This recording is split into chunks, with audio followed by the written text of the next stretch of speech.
Isang mapagpalang umaga sa ating mga kapatid sa kawan ng Panginoon. Tayo ngayon muli ay mag-aaral ng salita ng Diyos at ating muling alamin ang nais ng Panginoon sa ating mga buhay sa pamagitan ng mensahe ng kanyang salita. Tayo po ay magbukas sa ating Biblia sa Efeso 5, Ephesians chapter 5 verse 14 to 17. Basahin ko sa NIV version, ganito ang pagkasabi. This is why it is said, wake up, sleeper, rise up from the dead, and Christ will shine on you. Be careful then how to live, not as unwise, but as wise, making the most of every opportunity, because the days are evil. Therefore, do not be foolish, but understand what the Lord's will is. Do not get drunk on wine, which leads to debauchery. Instead, be filled with the Spirit. Tayo manalangin. Panginoon, salamat po sa iyo. Sa oras na to, muli kaming nagpapasakop, nagpapakumbaba. Sapagkat alam po namin ang pagmamahal mo, ang iyong katapatan ay patuloy naming nararanasan araw-araw. At tanda ng iyong katapatan ang patuloy na pagpapahayag sa amin ng katotohanan, ng katuruan, upang patuloy na baguhin, patuloy na ituwid, patuloy na itama ang buhay na inilaan mo na para sa amin. Buhay na katulad ng aming Panginoong Yesukristo. Kaya sa oras na to, kami po'y nagpapakumbaba, pangunahan mo kami. Ang Banal Spiritong siyang kumilos sa aming kaisipan, mula sa iyong tagapagturo, sa iyong likod, mula sa lahat ng magikinig, sa aming pangunawa, pandinig, at pagtanggap. Salamat, Panginoon, sa iyo po namin dinadalangin ang oras na to at inaangkin ang katagumpay ng iyong salita sa pangalan ng aming Panginoon Jesus. Amen. Dito, ating mababanggit ang Efeso ay isang kasulatan na iniutos, sinulat ni Pablo na isa sa mga katuruan ng Panginoon na tinatawag nating doctrinal. Ang Efeso ay nagpapahayag patungkol sa kaligtasan at ang kaligtasang ating tinanggap ay pinakita yung kabutihan nito. Anong nangyari sa atin pagkatapos nating tanggapin? Kaya kung tayo na-discourage, tayo nangihina, basahin natin yung Ephesians chapter 1 at lahat ng pangako ng Diyos patungkol dun sa pagpasok mo sa kanyang tipanan, sa kanyang kaligtasan, makita natin anong mga pribileyo ang ating tatanggapin, ano yung mga nangyari pagkatapos nating tanggapin ang lahat ng ito. Ito'y malinaw sa Efeso. Ito'y malinaw na ipinahayag, kaya't makita natin kung anong gagawin ng Diyos pagkatapos ng kaligtasan na mariin na dinidiin na yung mga bagay sa langit at mga bagay sa lupa ay pagkakaisahin. Yung unity, number one yan na pinapahayag ng Efeso kung paano gagawin ng Diyos na ang taong makasalanan ay gagawing matuwid upang ang mga tao ay maisama sa kanyang kabuuan ng plano. At makita rin natin dito ang napakaraming salita na tumutukoy sa atin. Pero ang pinakabuod, pagkatapos banggitin ni Pablo ang lahat ng doktrinal na katuruan, laging sa dulo ng kanyang mga talata, makikita natin yung tinatawag na practical side. Kasi hindi sapat ang doktrina, hindi sapat ang katuruan kung wala itong pagsasabuhay, wala itong pagsasakatuparan, mababaliwala ang lahat kapag hindi ito may sakatuparan. Halimbawa na lang, umattend tayo ng isang seminar patungkol sa healthy lifestyle at nakita natin yung mga naintindihan natin na mga pagkain na bawal, pagkain na hindi dapat kinakain, at mga pagkain na dapat kainin. Pero pagkatapos ng seminar na yun, kahit mahal pa binayad natin, kahit marami tayong tinanggap na libro, kung hindi natin iyasa buhay yun, walang kabuluhan yung ating inatinan na seminar. Anumang katuruan, anumang kakayahan, anumang impormasyon na dumating sa atin, kapag ito'y hindi na isabuhay, ito'y nawawala ng kabuluhan. Maging ang Biblia hindi naging tago sa ganitong kalakaran. Ito na yan, binanggit niya sa ni Santiago. ng pakikinig ng salita ng Diyos at hindi pagsasabuhay nito ay matutulad sa isang taong tumingin sa salamin. At pagkatapos niya makita kanyang sarili, siya tumalikod at walang ginawa.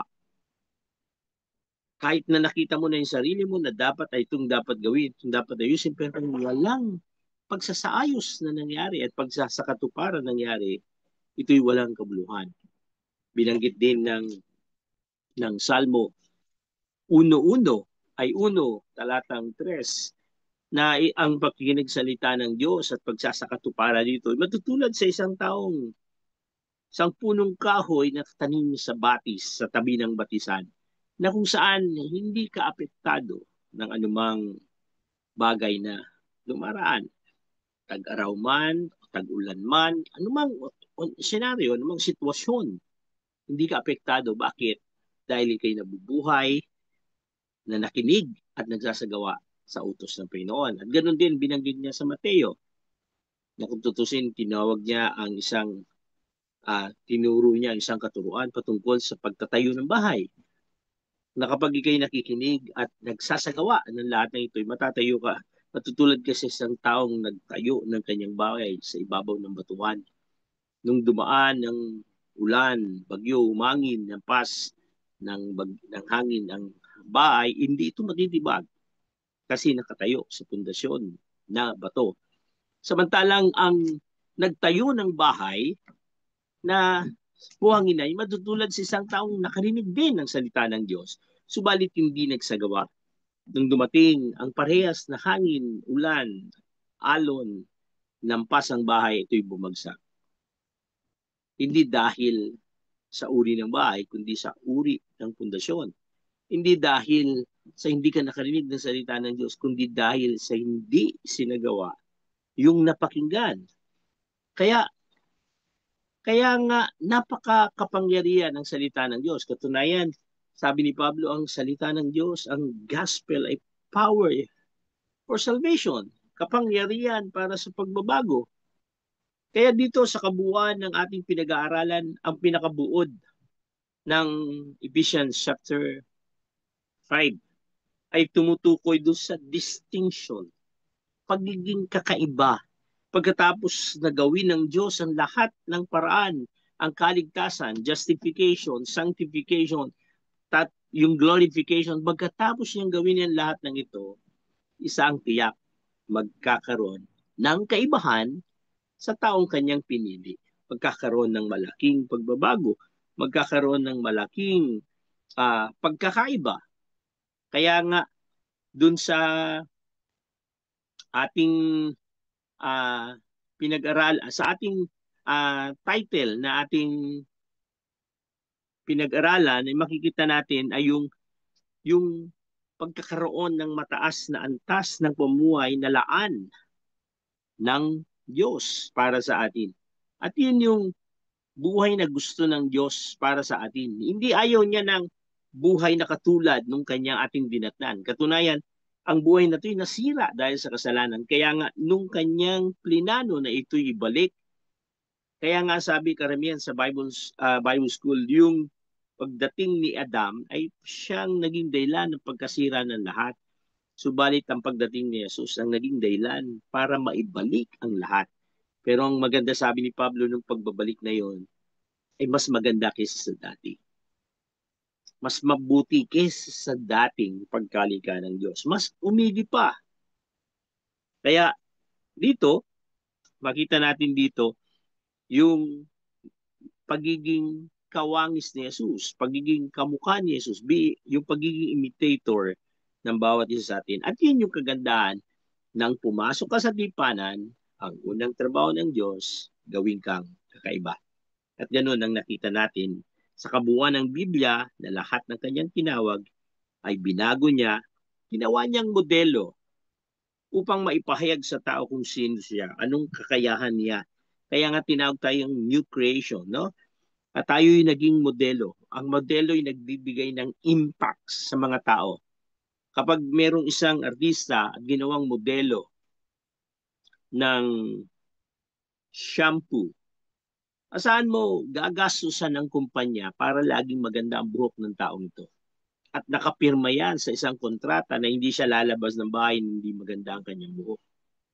Kaya protektado yun. Bakit? Kasi meron siyang minomodelo. Hindi lang siya responsable, accountable pa siya. Kailangan niyang maging maingat sa lahat ng yun. At yun yung dahilan kung bakit gusto ng Diyos na tayo maging kakaiba. Hindi tayo para maging mayabang, kundi magbigay ng impact sa mga taong nandito sa mundo. Apat na bagay ang nais natin banggitin.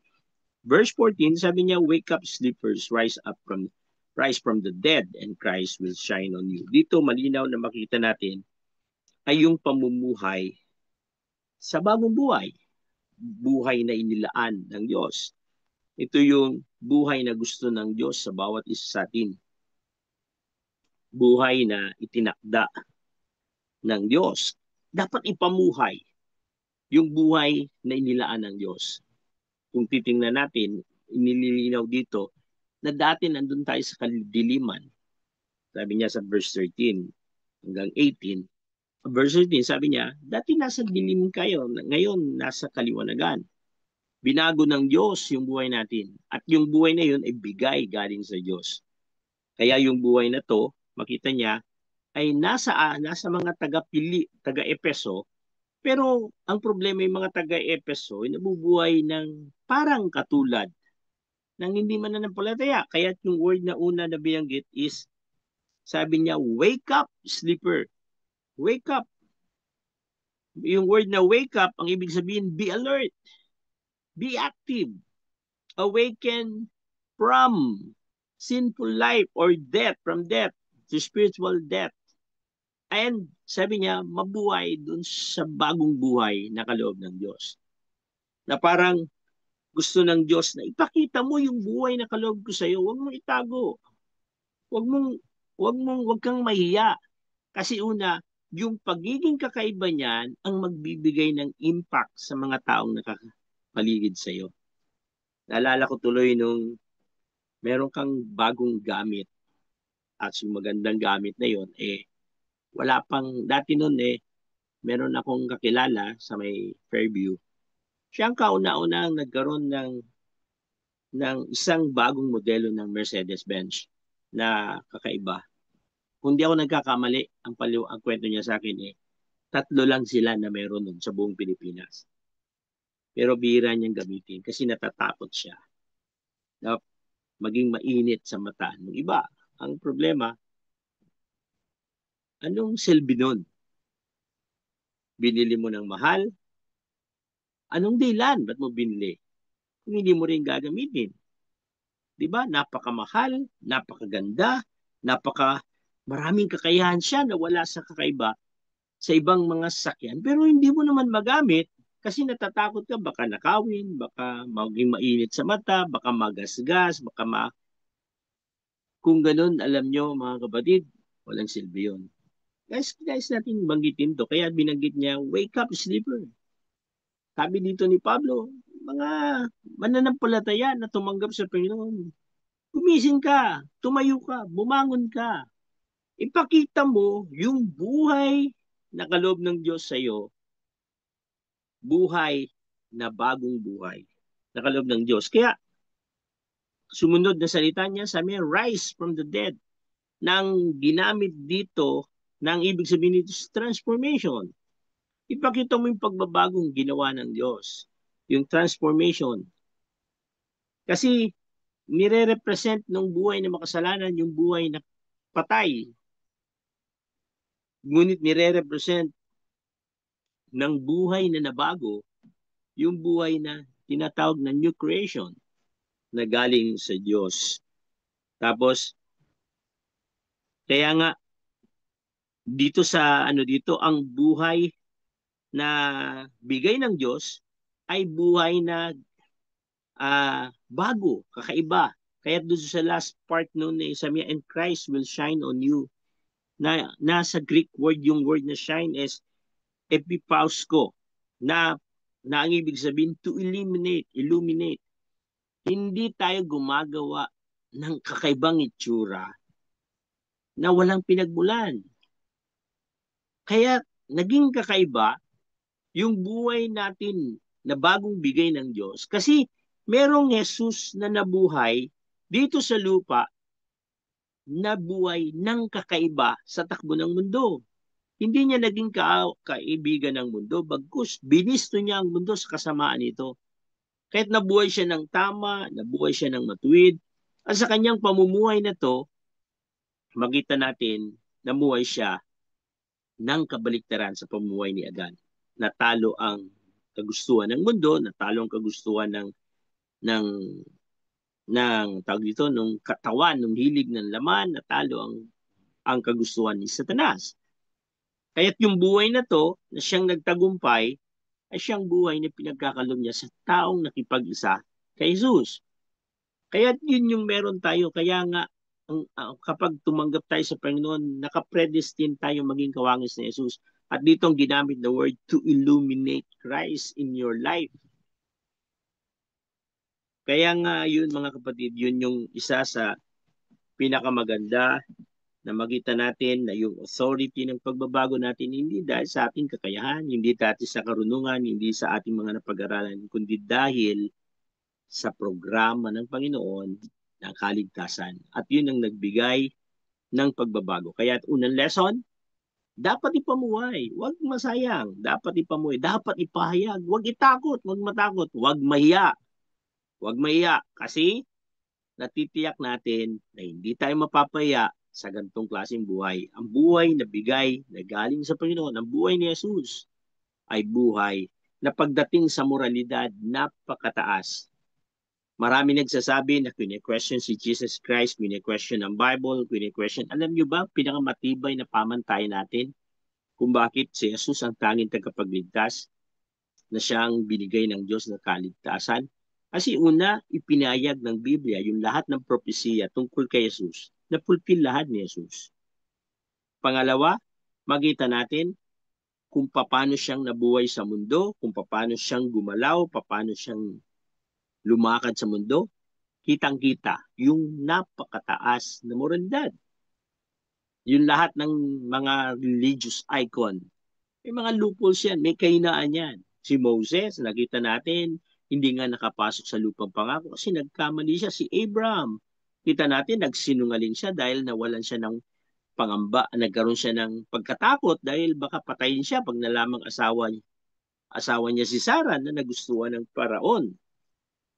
At marami pang lingkod ng Diyos, si David nagkasala, pero si Jesus kailanman hindi nagkasala. Kaya yung kanyang buhay ay naging ehemplo. Wala kang makitang pagkakamali niya. At hindi lang yun, yung lahat ng kanyang tinuro ay napakataas. Yung moralidad. Siya lang ang nagturo na ibigin mo ang iyong kaway. Siya lang nagturo na huwag kang gumanti sa gawang masama. Gantihan mo ng kabutihan. Siya ang nagturo na patawarin yung mga nagkasala sa iyo. At makita natin, yung katuruan niya ay tunay na walang taong makakatanggi. Walang taong, kumbaga parang may impact lahat sa buhay ng tao. At yun yung unang gusto ng Diyos.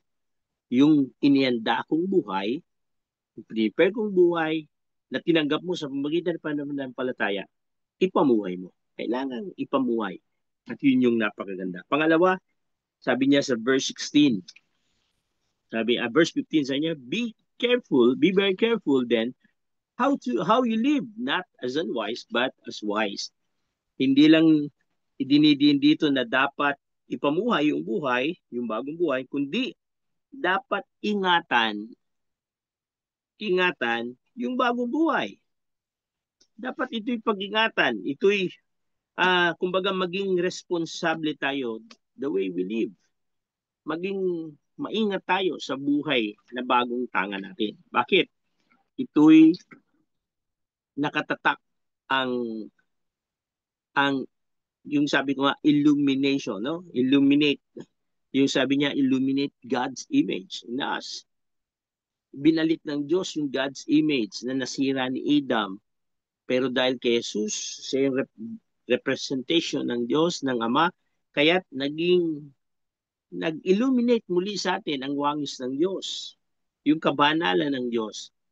Kaya nga, sinasabi niya dito, ingatan nyo.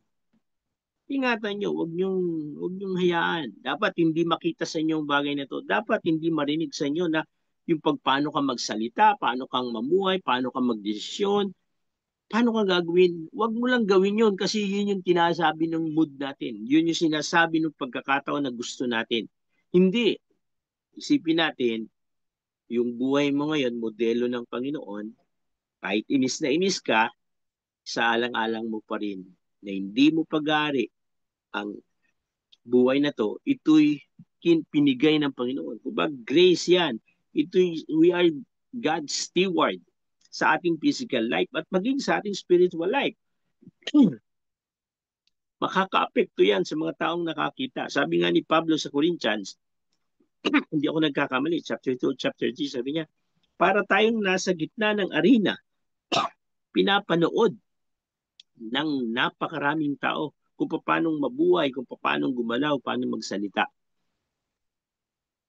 Alam niyo, minsan, pag yung isang tao na hindi mananampalataya ng away, nagsalita ng hindi maganda, gumawa ng masama, walang komento ang mundo. Pero kapag ang isang Kristiyano, ang isang pastor o isang lingkod ng Diyos ang gumawa ng masama, kasama mo, bukang bibig ng mga tao, pag-uusapan ng mundo, nasa front line, front page, headline. Bakit?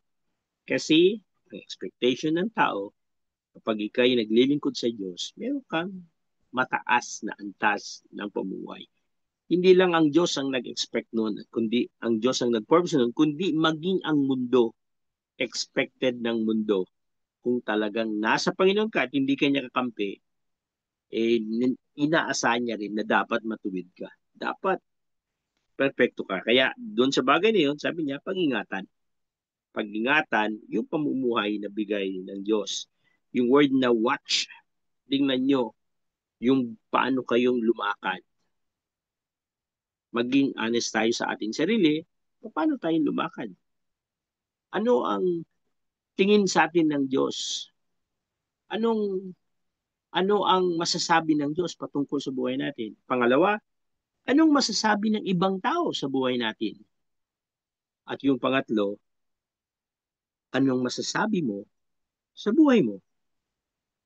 Lahat ng yan ay malaking tanong sapagkat walang nakakaalam ng buhay natin kundi ang Diyos, kundi ang sarili natin, at walang nakakakita sa atin sa bawat galaw natin kundi yung mga taong nakapaligid sa atin.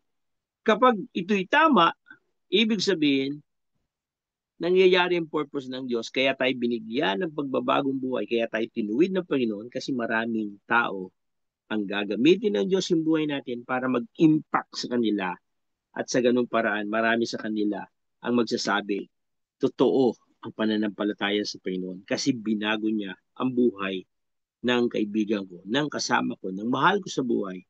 Kaya tatanggapin ko rin ang Panginoon kasi gusto ko rin magbago.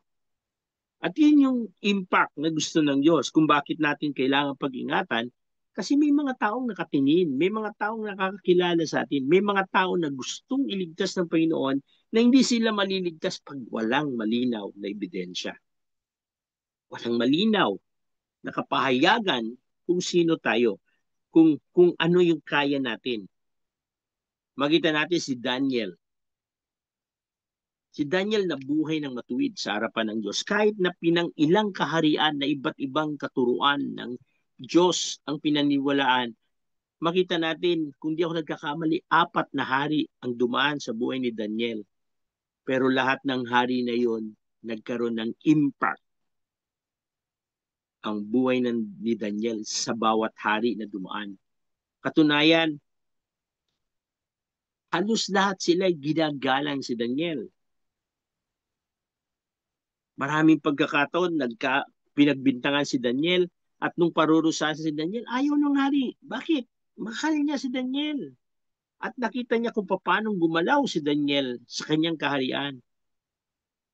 Pero kauli-ulian, makita natin, Nakatayo pa rin si Daniel kahit maraming umaaway sa kanya, kahit maraming nagpaparatang sa kanya.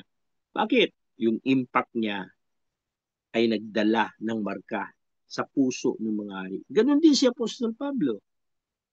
Magita natin yung unang minodelo niya, yung kaaway ng iglesia. Pero kalaunan, nakilala siya doon, kinatakutan siya. Pero kalaunan, naging baliktad yung imaheng dala niya. Imaheng dala niya ay ang pangangaral ng salita ng Diyos. Kaya maging mga hari, malinaw sa kanila na ang plano ni Pablo ay i-convert sila. Kaya nga, meron siya doon na sabi niya, hangal ka Pablo, pati ba naman ako gusto mong maging Kristiyano? Sabi agad ni Pablo, sa matagal man o madali ang paraan, yun po ang hangarin ko. Malinaw yun. Kaya nagbibigay ng impact. Paano masasabi yun ni Pablo kung nung nililitis siya, guilty siya? Kung nung nililitis siya, positibo na may kasalanan siya.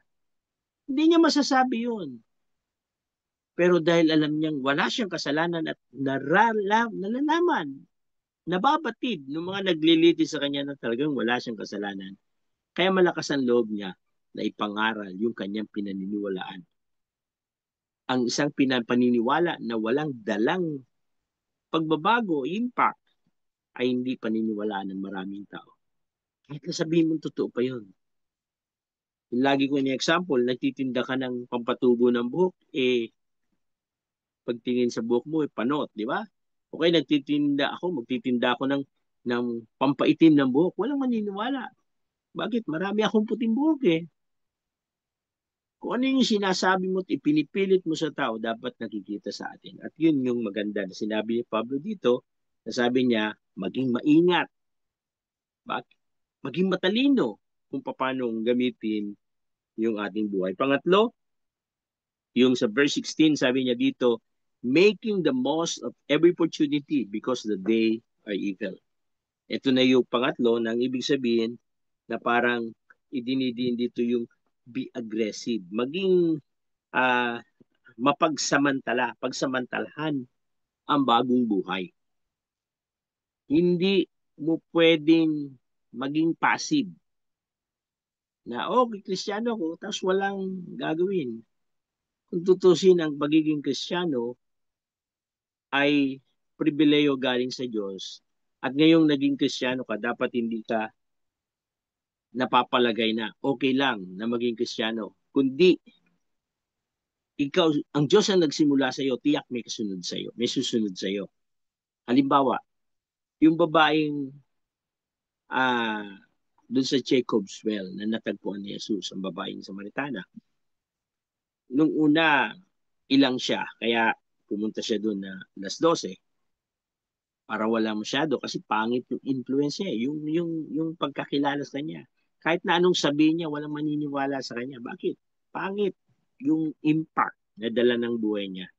Pero merong isang Jesus na nagbigay ng panahon sa kanya. Kahit nakantaka siya, bakit mo ko kinakusap? Isa kang Hudyo ko, isa Samaritana. Pangalawa, rabay siya. Hindi dapat siya nakipag-usap sa babae. Pero dahil doon, makita natin si Jesus ang nagbigay ng impact sa tao.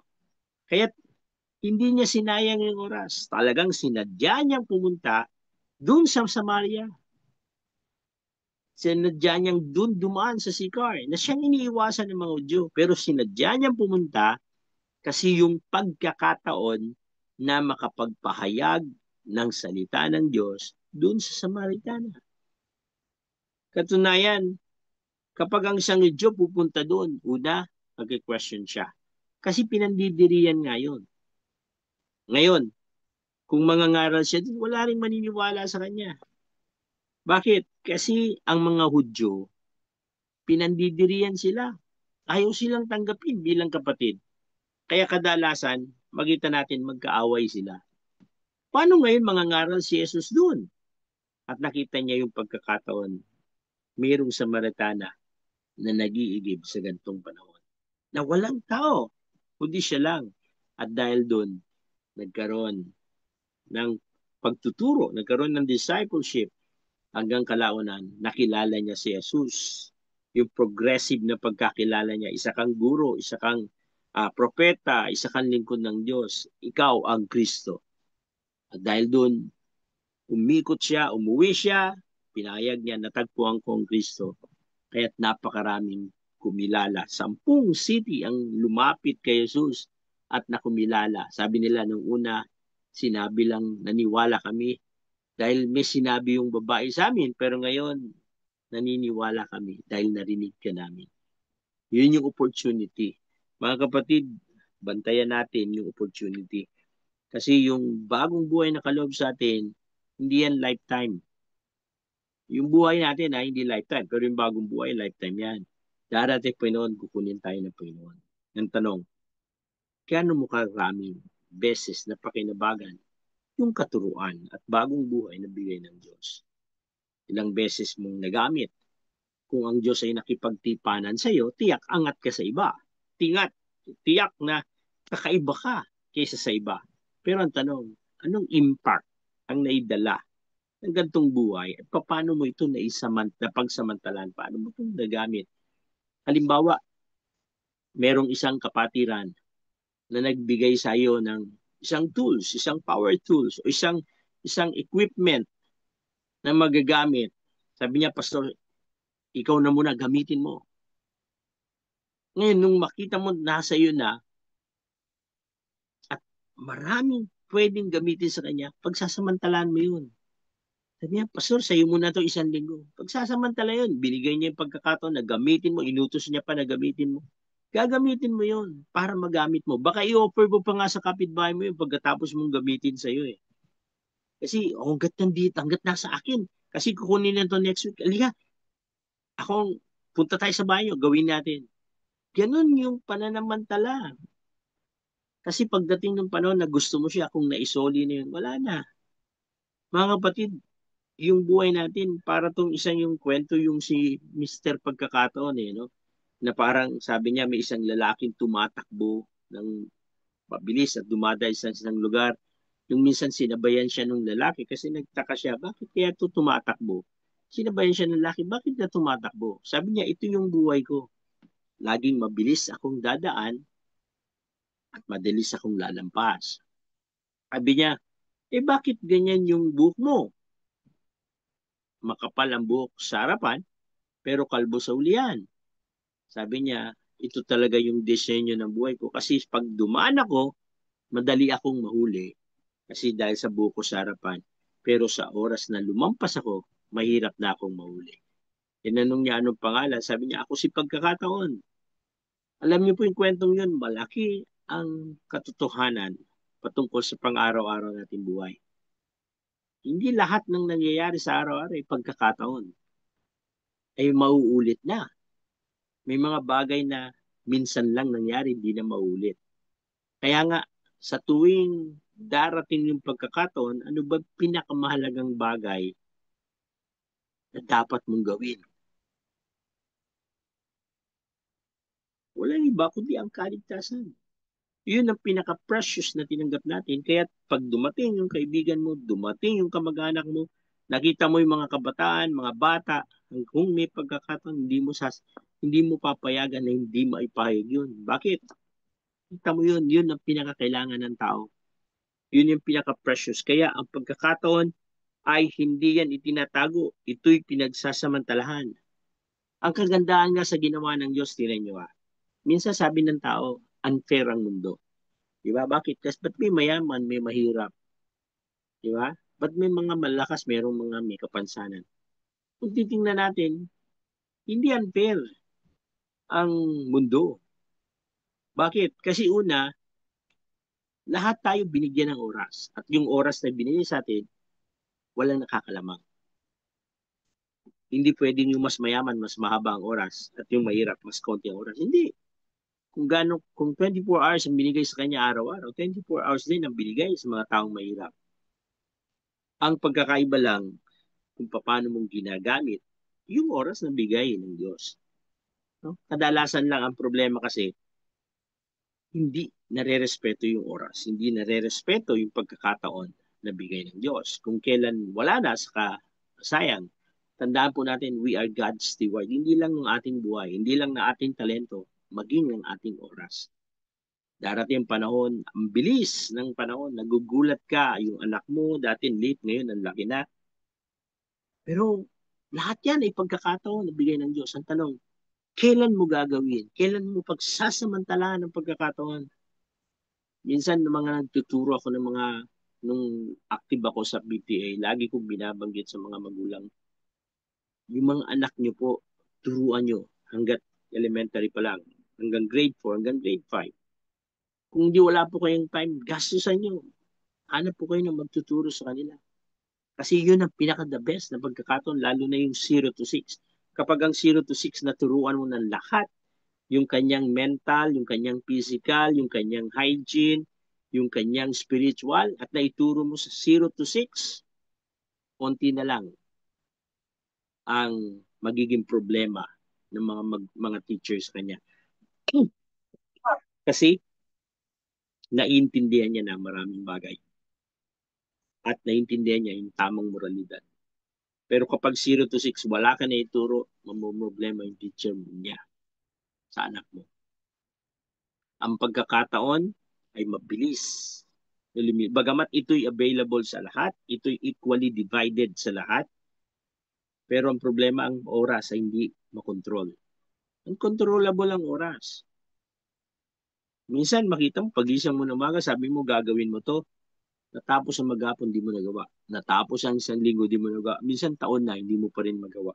Pero nagplano ka na gagawin mo to. Yung oras, walang sinasanto yan. Hindi kanya hantayin.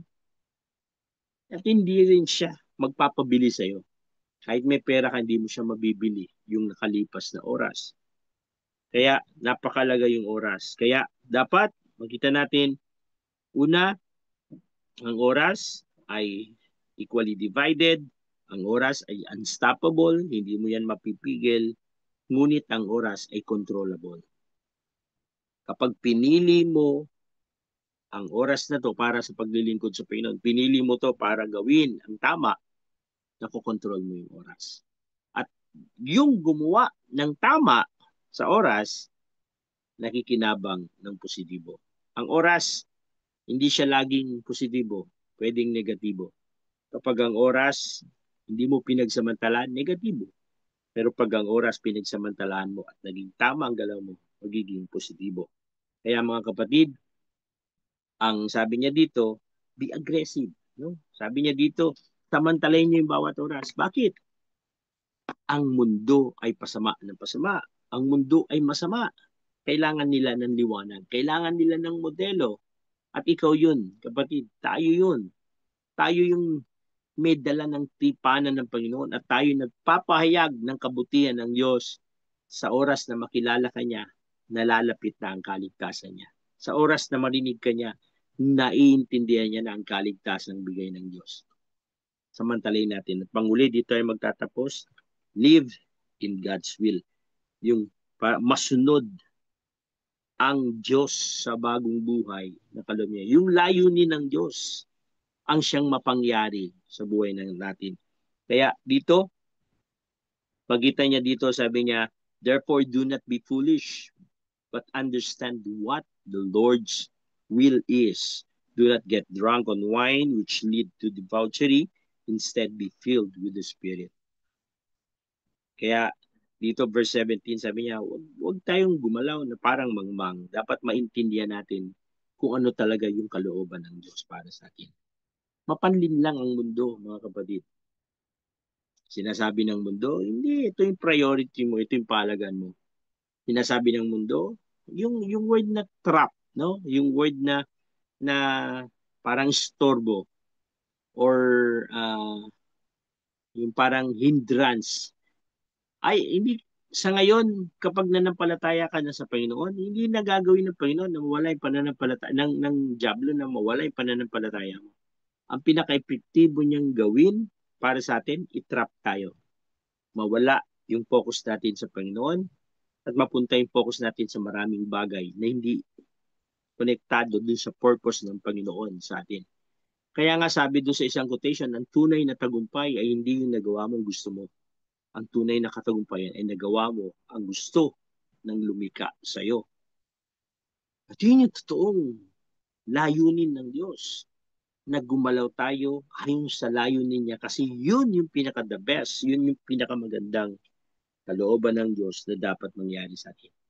Pero alam niyo po, hindi ganun kadali ang sumunod sa kalooban ng Diyos. Marami tayong inaalagaan na siyang ayaw ng Diyos. Marami tayong kasalanan, kahinaan, na siyang nagiging alipin tayo kaya't hindi makapag full blast pagdating sa paglilingkod. Hindi magawa ng tuloy-tuloy o pag-unlad sa maraming aspeto. Ang iglesia, bakit? Kasi maraming nanggugulo, maraming nadidistract. Naalala ko tuloy ang Acts, yung unang iglesia, nung ang mga alagad ay patuloy na nangangaral sa salita ng Diyos, napaka-active nila through the leading of the Holy Spirit. Pagkatapos bigla nagkaroon ng distraction. Ano yung distraction? Yung mga tao noon, dahil sa sobrang naintindihan nila ang kaligtasan kanilang tinanggap, sabi doon, yung pagmamahal ni Jesus na siyang itinanim sa puso ng tao ay siyang pumasok sa puso ng mga natutuong nanampalataya sa Panginoon. Kaya sabi nila, pinagbili nila ang kanilang kayamanan at binigay para sa mga mahirap upang, sabi niya, walang isa man ang nagdarahop sa loob ng iglesia. Naging pantay-pantay ang lahat. Di ba? Pero dumating ang isang araw, oops, discrimination. Bakit yung mga balo ng mga Hebreo, ng mga pure Jew, hindi napapabayaan, pero yung mga balo ng mga Helenista, kulang sa supply. May paborito kayo kasi ang church nun, nahati na, makita natin, hindi pa nahati sa Gentile. Hindi pa Gentile ang usapan nun. Pure Jew yun. Kaya lang ang Jew nahati sa dalawa. Yung isa yung tinatawag na pure Jew, ibig sabihin hindi sila nag-aral, hindi sila anong tawag dito? Na-impluwensya ng Greek, no? Hindi sila na-impluwensyahan ng anumang bagay, no? Kaya nga ang gusto ng Diyos, makita natin doon, ay huwag kayong makiapid. At ginawa nilang literal yon. Kaya nung ang nanalo ang tawag dito? Si yung si Alexander the Great sa turo sa kanya nung kanyang mentor ay sinabi niya na palawakin mo, ikalat mo ang ating katuruan kasi tayong may hawak ng pinakamataas na katuruan. Kaya ginawa ni Alexander the Great, inipon niya yung mga kabataan, tinuruan at dinevelop at pinuruan ng mga katuruan na galing sa kanila. Maraming Hudyong naturuan din. Ang tawag sa kanila, Helenista. Bakit? Pumayag silang maimpluwensyahan yung kanilang kaisipan ng katuruan galing sa Gentil. Pero mga Hudyo sila. At dahil doon nag-away-away, nagkaroon ng problema. Ang church, biglang nung sinabi sa mga alagad, sabi ni Pad Pedro, hindi namin pwedeng pagkabalaan ng lahat ng yan kasi hindi nyo pwedeng alisin sa amin ang pangangaral ng salita ng Diyos at pananalangin. Pumili na lang kayo ng mga diakono na mga ngasiwa dyan. Tingnan nyo yung sagot ni Pedro. Kasi yung galaw ng Espiritu sa kanya, malinaw. Para silang naghahabol, para silang nagmamadali. Kasi kailangan ito ang kalooban ng Diyos. Kaya kahit na maganda yung purpose, yung may problema sa iglesia, huwag nyo na kami isali dyan. Kayang-kaya nyo yan, pangunahan nyo. Kasi madidistract kami. Hindi pwede. Ito yung kalooban ng Diyos. Huwag yung kalooban namin, kundi ang kalooban ng Panginoon na siyang masunod. Yung sabi niya, sabi niya, do not get drunk on wine. Bakit? Ang wine ay nag-influence ng binabago niya ugali mo. Tumatapang ka nga, pero nag-iiba yung ugali mo. Pero ang Holy Spirit ay tinalagay niya sa tama yung mga desisyon mo. Nilalagay niya sa tama yung direction ng bawat isa sa atin. Kaya dito, magitan natin dito sa last part na dapat tayong mabuhay ayon sa plano ng Panginoon sa pamamagitan ng pagsuko sa kanyang kalooban. Marami tayong gugustuhan, marami tayong kalooban.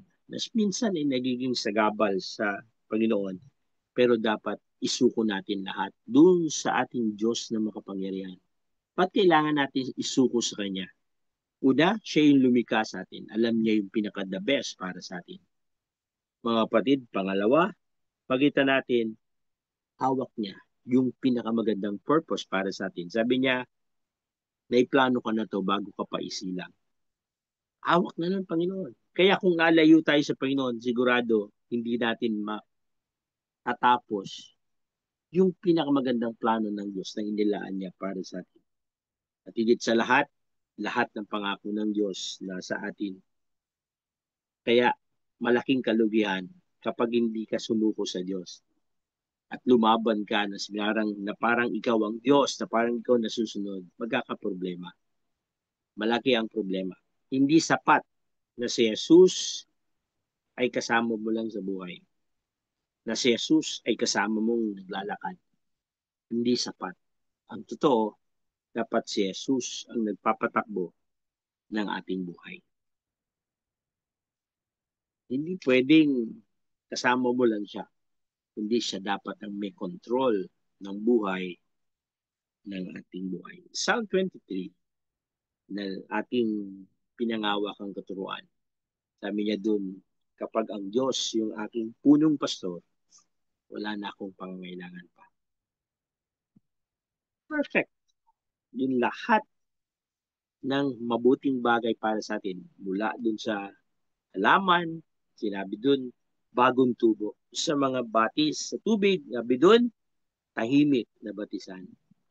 Sinabi niya dun, lahat ng pinakamaganda at pinaliwanag, yung lahat ng pinakamabuting bagay.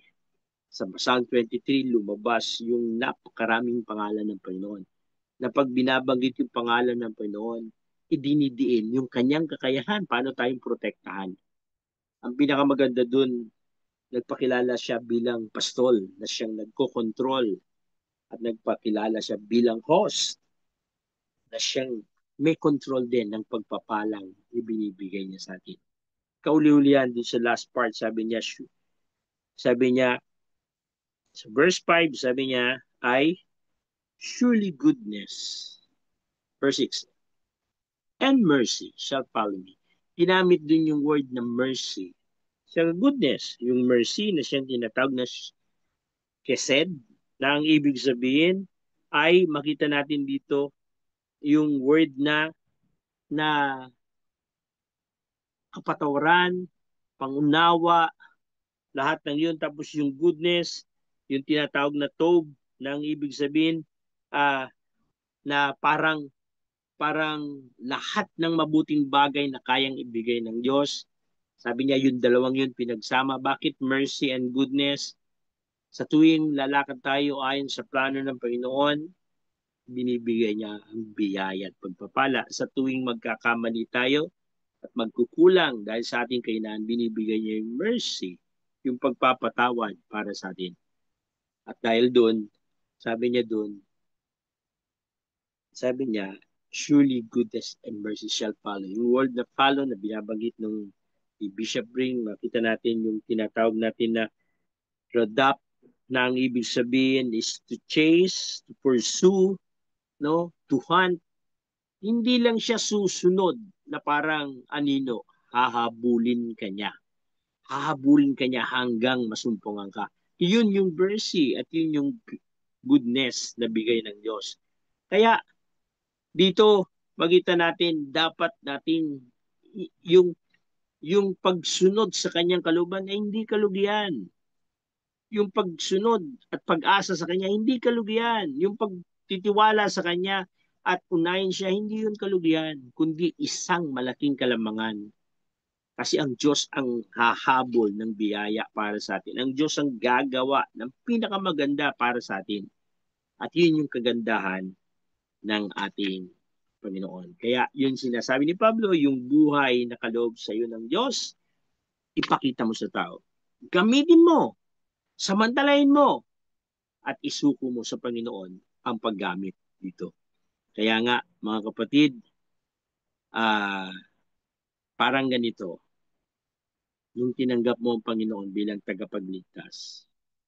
Kahit sino ka man, ano man yung pinag-aralan mo, ano mang kainaan meron ka, o ano mang kalagayan meron ka, naging potential yung buhay mo. Nagkaroon ng potential na kailangan palabasin, kailangan makita, kailangan kailangan mong kumalaw, kumilos, kasi hindi yan lalabas, hindi yan masasana, hindi yan mapapractice, hindi yan magiging epektibo kung hindi gagamitin.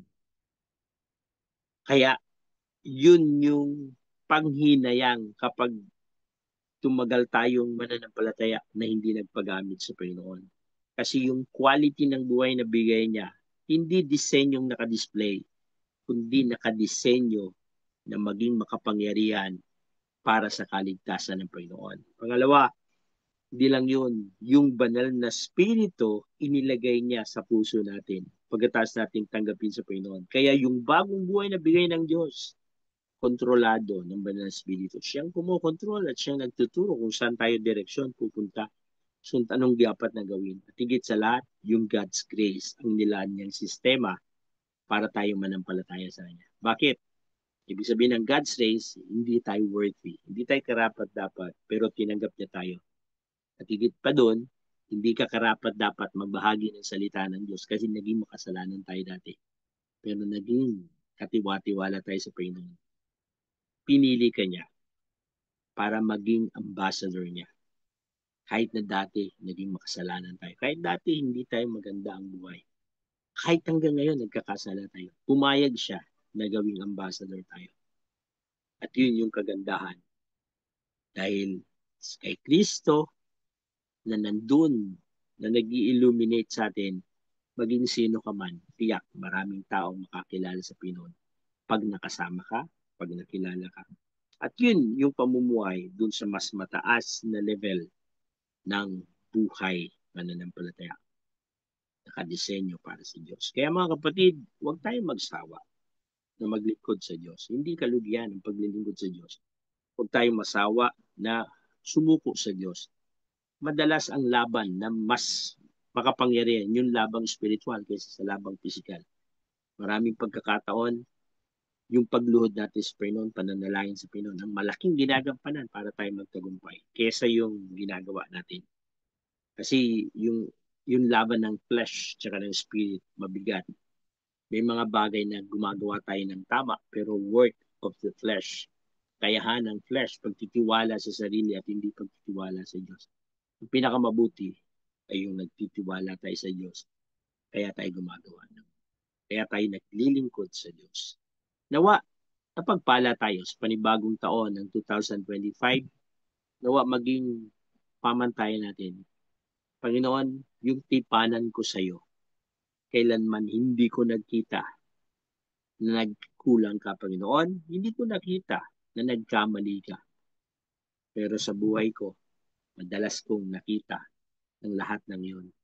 Pero salamat, hindi ka nagbago, Panginoon. Pagkus patuloy na mabago at bagong kabutihan ang aking nararanasan sa iyo. Sabihin natin, Panginoon, tulungan mo na itaas yung buhay na kaloob mo sa akin para magamit ko sa kalwalatian naman. Ay manalangin. Panginoon, salamat po sa iyo sapagkat ikaw ang aming Diyos na siyang pumili sa amin, Diyos na nagmahal sa amin, aming Diyos na nagbigay ng kakayahan ng pagbabago sa buhay ng iyong mga anak. Sa oras na to, sa napag-aralan namin, nakita namin, Panginoon, kung paano mo kaming niligtas, kung paano binigyan mo kami ng bagong buhay na galing sa iyo. Isang buhay na nagbabanggit ng kaliwanagan na dating nasa kadiliman ngunit ngayon nabubuhay sa liwanag. Buhay na nakikita at napagmamasdan ng maraming tao. Buhay na nagbibigay ng impact, nagbibigay ng kabutihan sa lahat ng taong nakakakita. Nawa po, Panginoon, ganito maging pamantayan ng iyong mga anak. Gamitin mo kami, Panginoon. Kilusin mo, Panginoon, ang lahat ng aming dapat gawin, dapat isuko, dapat ipahayag sa iyo tulungan niyo kami, Panginoon, at ikaw ang siyang maghari sa buhay ng mga anak. Sa oras na to, sa bawat nakarinig ng salita, hayaan mo, Panginoon, makita namin kung saan mo kami dadalhin. Makita mo kami, saan mo kami gagamitin. Ano mang aming kahinaan, kakulangan, patawarin mo kami at ito'y iyong pawiin. At hayaan mo, Panginoon, na ikaw ay maluwalhati sa buhay namin. Salamat, Panginoon. Ito po ang aming panalangin sa pangalan ng Panginoon Jesus. Amen.